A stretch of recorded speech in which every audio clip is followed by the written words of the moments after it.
સાહેબ મારે ને તમારા માધ્યમથી ખજૂરને કેવું છે કે અમે તારે હારેસી જીવવાનું થાય તોય ભલે ને મરવાનું થાય તોય ભલે, તું તારે હારા કામ કરે જા, મારા બાપ મારો ભોળો નાથ તારી હારે છે.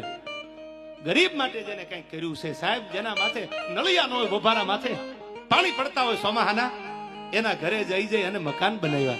પૈસાની વાત નથી કરતો, ડોનેશન આપે ને મકાન બને એ તો બરાબર છે, બનતા હોય, પણ પોતાનો પરિવાર મૂકીને ગામો ગામ કિલોમીટર સુધી હજારો કિલોમીટર ઈ માણસે કાપ્યા છે ને. તો હજી કહું છું કે આપણે આજ એનો સાથ નહીં આપી તો ખજૂર શહીદ થઈ જાય પછી આપણે ભેળા હાલશું? આવો હારો માણા દુનિયામાંથી વિયો જાય પછી હાલશું? એ વિચાર તમારે કરવાનો છે. તમે સમજદાર છો. ઘણા મને કહેતા તમારે ન બોલાય, તમે આવું કઈ ન બોલતા, એ ખજૂરભાઈ નો વિષય છે, પણ સત્યની ભેળો ન ઉભો રહો તો હું મોટો ખદડો ગણાવું. અને જે થાશે એ હવે ભરી પીશું, નસીબ અમારા અને મારા ખજૂરના. પણ તમને એટલું કહું છું કે મારા બાપ, જો તમે સમજદાર હોય, તમે ભણેલા ગણેલા હોય, તમારી આંખે જો જોતા હોય ને, તો આજ આ કળયુગનો આપણો રામ ઈ ખજૂરને એકલો ન મુકતા ગમે ઈ થઈ જાય ભેળા હાલવું છે યાર. હે પાછો કે ખજૂરભાઈ આપણે એકલા ન પડી જાય હો, એને સપોર્ટ કરવાનો છે હો. તો મને લાગે જે ઓફર તું મને કરતો તો 50 લાખની ઈ તે લઈ લીધા લાગે છે 50 લાખ રૂપિયા. તો તે કાચિંડાની જેમ તું રંગ બદલ રંગ.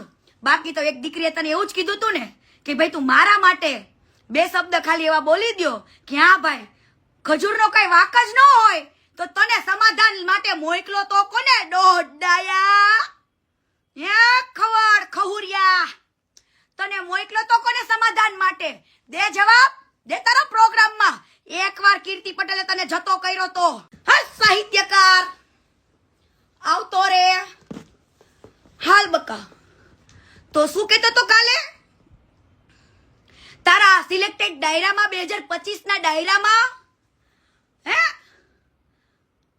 હવે ભાઈ તું જ્યારે જેલમાં હતો ને ખહુરિયા, હે ખહુરિયા બાયલા, તું જ્યારે જેલમાં હતો ત્યારે તારો જ્યારે વિરોધ કરતા હતા ને ત્યારે મેં ખાલી એવું કીધું તું, વિડિયા બનાવીને કીધું તું, હો વિડિયા બનાવીને કીધું તું કે ભાઈ વ્યક્તિનો ઝઘડો છે કોઈ સમાજ લેવલે ના લઈ જાવ, પણ હટ હાડા તારી જનતા પર થૂ છે, થૂ તારી જનતા ઉપર થૂ છે. મેં તને ખાલી ફોનમાં એવું કીધું